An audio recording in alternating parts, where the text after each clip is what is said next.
Welcome to EdMed Talks. I'm Dr. Adam DeVico, and I am super excited because I have a special guest today with me, my dear friend, Dr. Dani Parker Moore. Thanks for coming and hanging out. Thank you. I'm really Absolutely. excited. Awesome. Well, for those who don't know you, do you want to give maybe a little bit of your background, your history? Yeah, so I'm an associate professor at Wake Forest University, and I'm a mom of two kids, 8 and 5, and I'm also the executive director of the Wake Forest Freedom School. And my previous history is I was a world history, health, and PE teacher through middle school and high school for about 5 or 6 years. That's awesome. And now you got your PhD at a place that thou shalt not be named. But that's Carolina for you. For you non-North Carolinians, yes, there are rivalries here in this state, but you're at the right school now at Wake Forest. And I was trying to think, when did when did we first meet? I was trying to think about that. I couldn't. I mean, it had to be somewhere at Wake Forest at some point. I feel like in the hallway we met up. Yeah, I'm sure at some point we just came across, and Yeah. Danny and I share a love of education and kids, and just trying to make this world a better place. Yeah. I guess is that the best way to describe it? Just a little bit at a time. A little bit at a time, exactly. So, one thing I do want people to know a little bit more about. I mean, you and I have had this conversation. I'm pretty aware, but Freedom School. You've been doing this for years now. What is Freedom School? Yeah, so Freedom School is a 6 week summer program to prevent summer slide, but Mhm. it's really rooted in a culturally relevant pedagogy.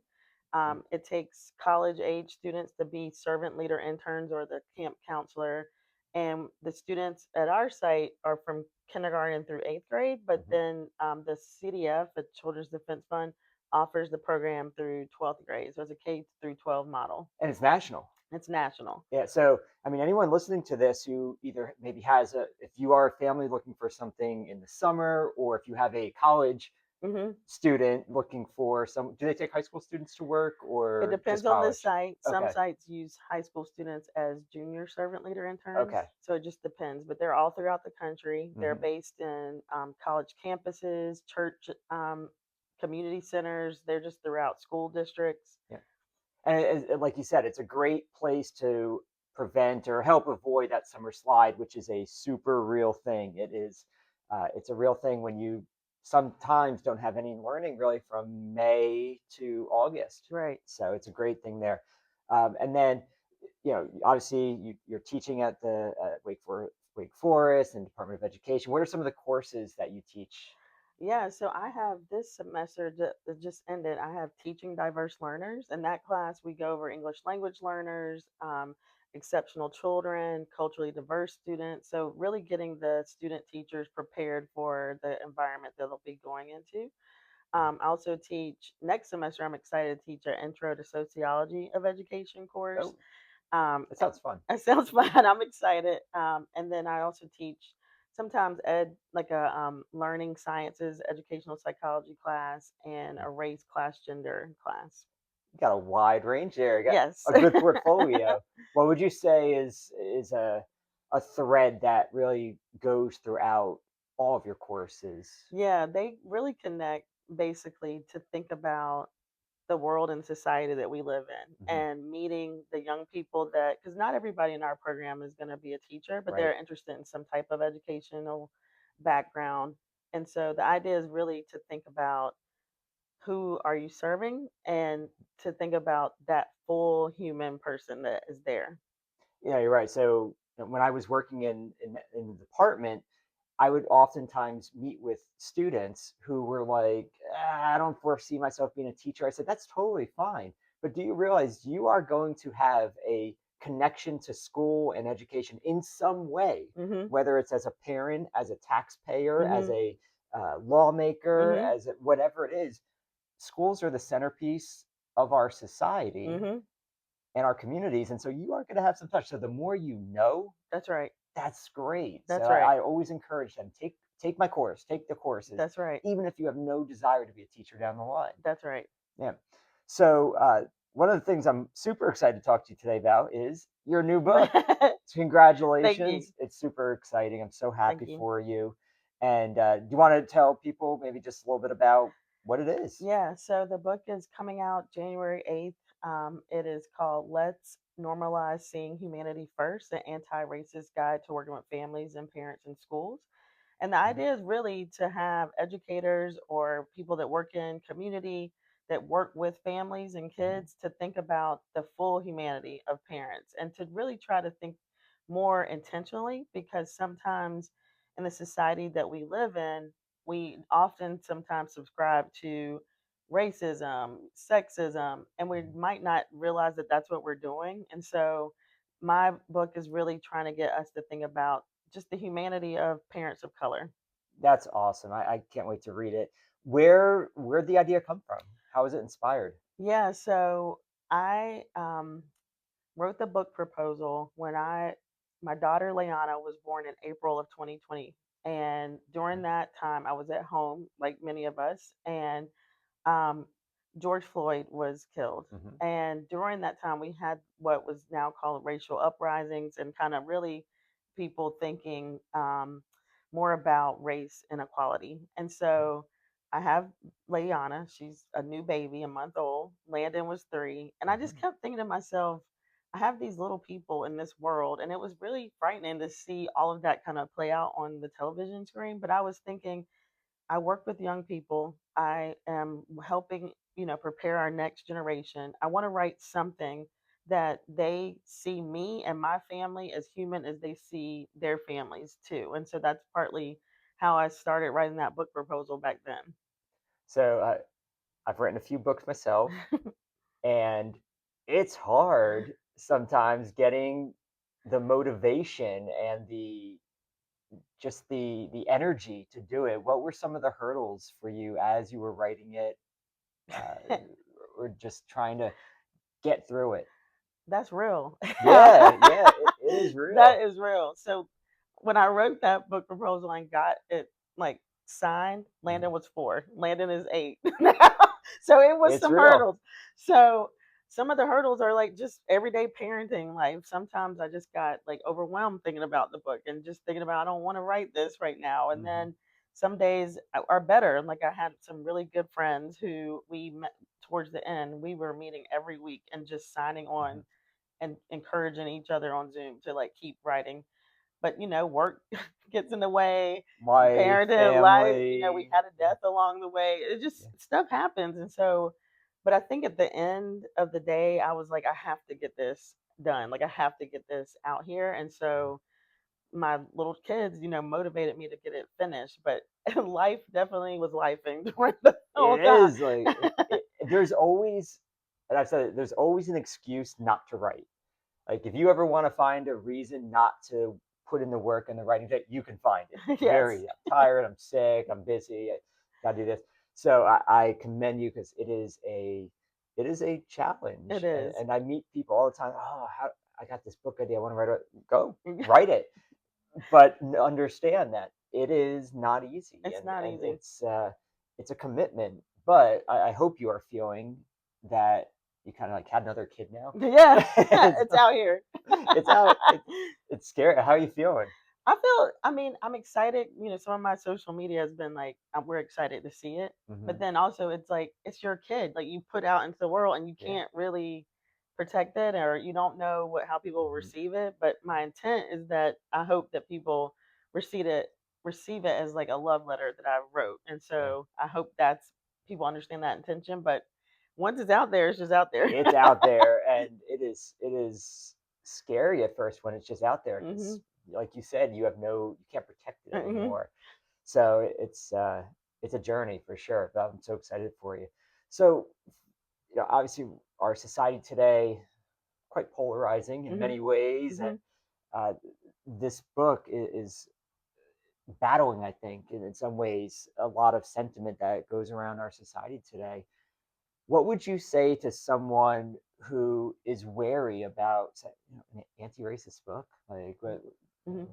DEI? What, Hmm. what Hmm. what would you say to them? How do you I respond? think at the end of the day, um, most of us want the same thing for our kids, right? And so I think if people can understand that most people want the best for their kids, Mhm. that we're all humanly connected, I think that's part of it. But then also, I think I would meet with someone to help them understand that sometimes, especially with social media, Mhm. narratives get pushed, and we don't really have that much control over how people receive certain things, especially around diversity, equity, inclusion, and all those type of things.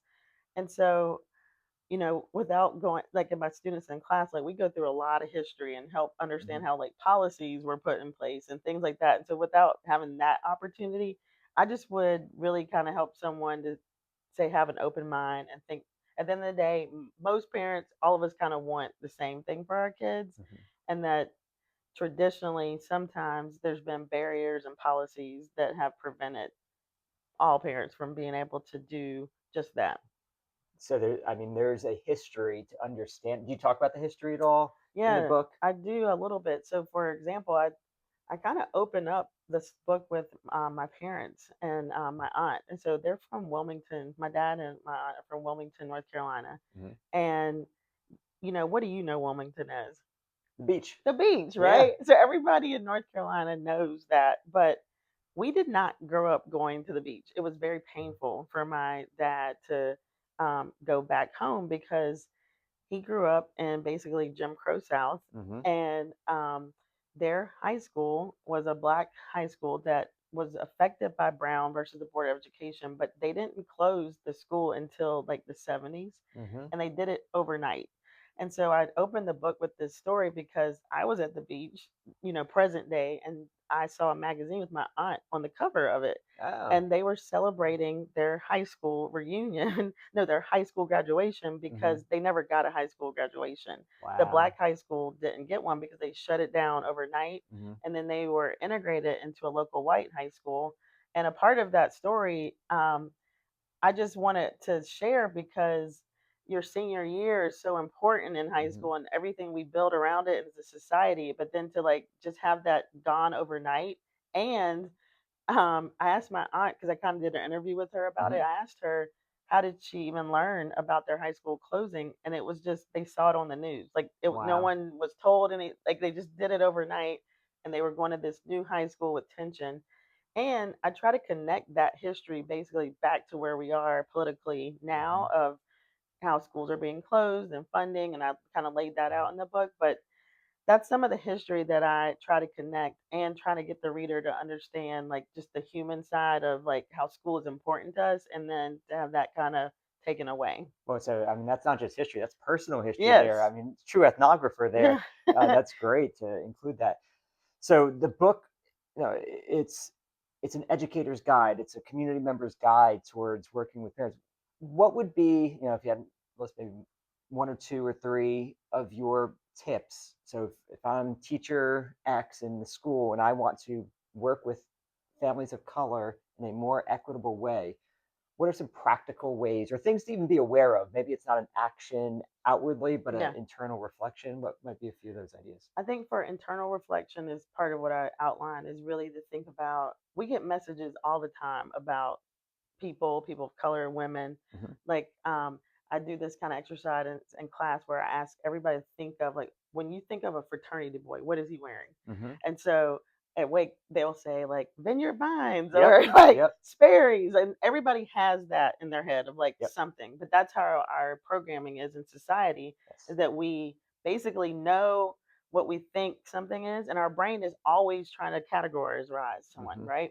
So teachers in particular can think about like if families in your mind x type of family is this, Hmm. we have to kind of disrupt that and not get into like this family is this or this family only does this or Hmm. so I think part of it is just being reflective, and when you come up against those kind of thoughts to really push back against it, and it's something that's just ongoing.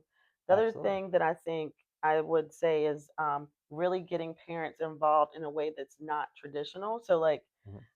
the school that our kids go to is super heavy on like PTA involvement, and Hmm. we raise a lot of money. Like, it's a really great atmosphere for that, but not everybody can fit into that. So, like, you and I both have really flexible careers. Not all families, particularly historically, families of color are not in like self-owning businesses. They're not in flexible careers. They're more likely to be in service industry roles.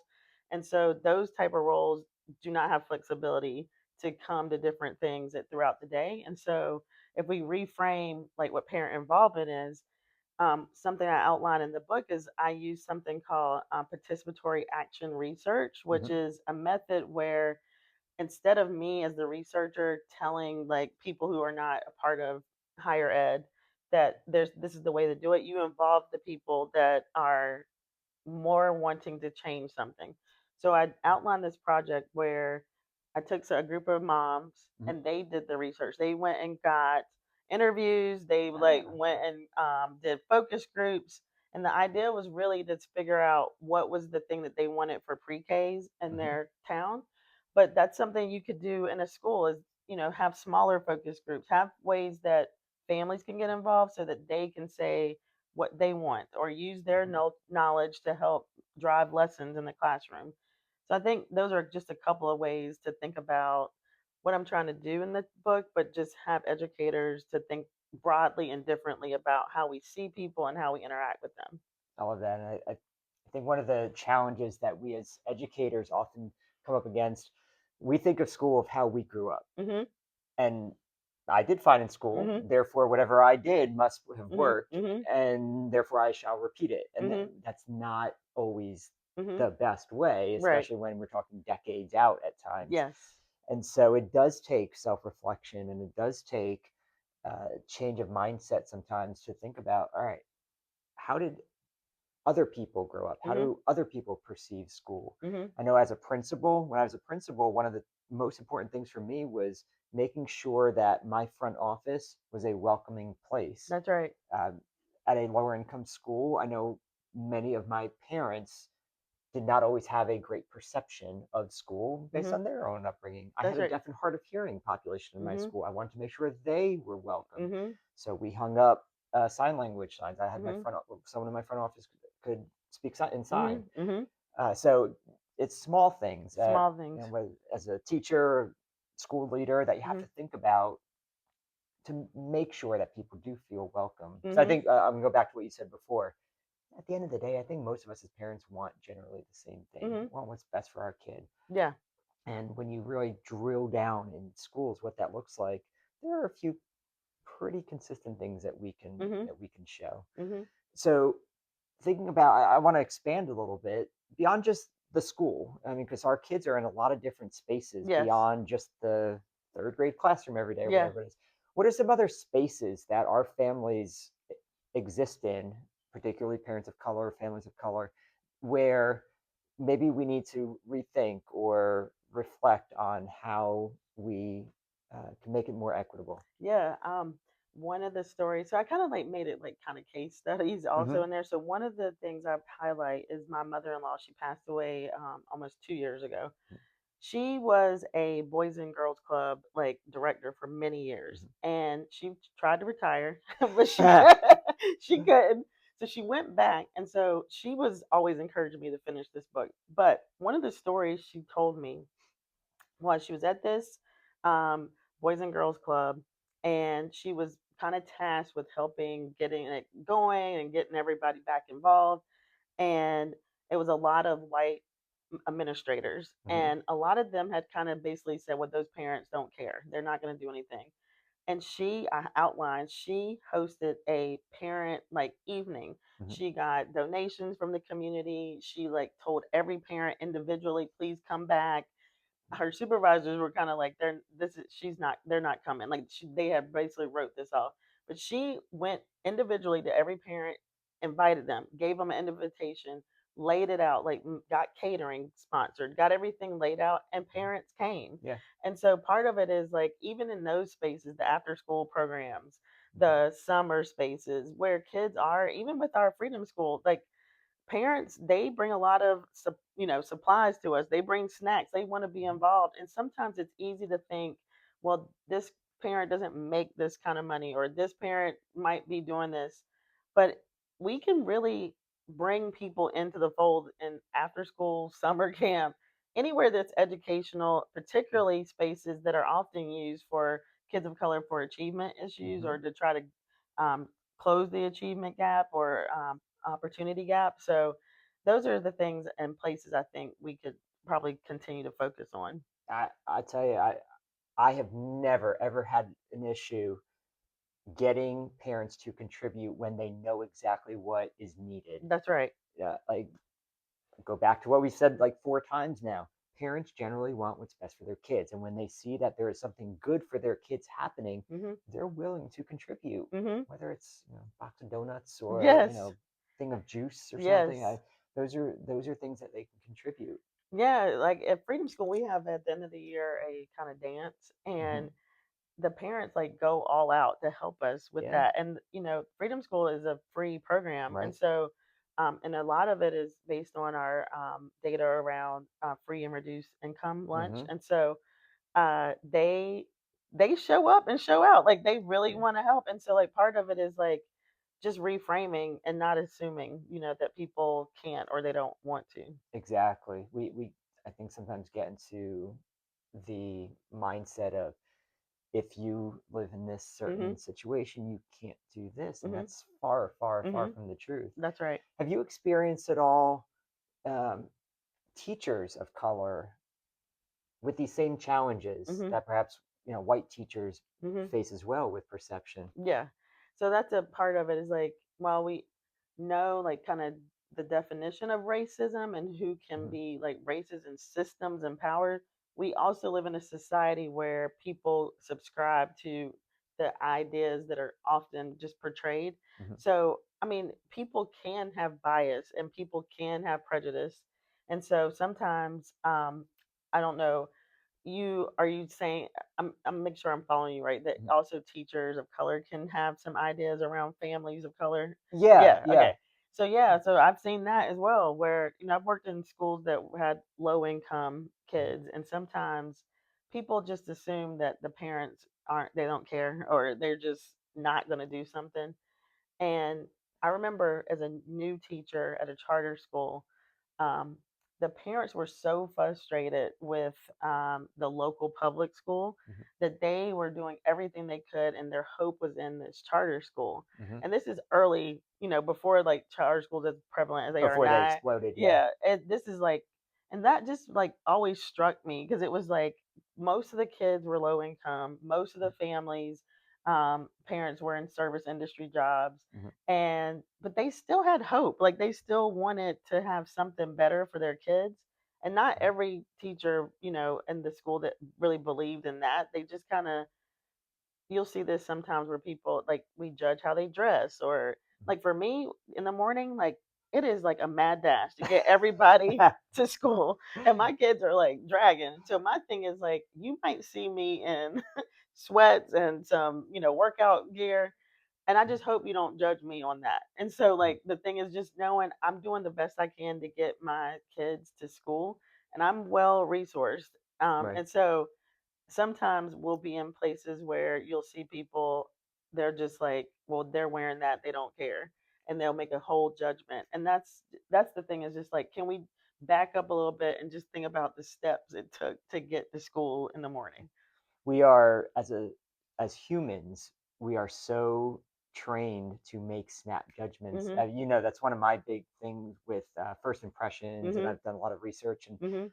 presenting on I call it the first 7 seconds. And Mhm. so we make snap judgments, we make these impressions within the first 7 seconds. And so much of what we think internally has nothing to do with what we do. It's how we look, the color of our skin, our height, our gender, our Mhm. ethnicity, weight. All these things are just biased Mhm. in us from society. Mhm. And it truly does take intentional learning. Mhm. And what's the old phrase? It's learn, unlearn, and then learn again, Mhm. or yeah, something like that. Mhm. And through that process, that's when we hopefully become better. Mhm.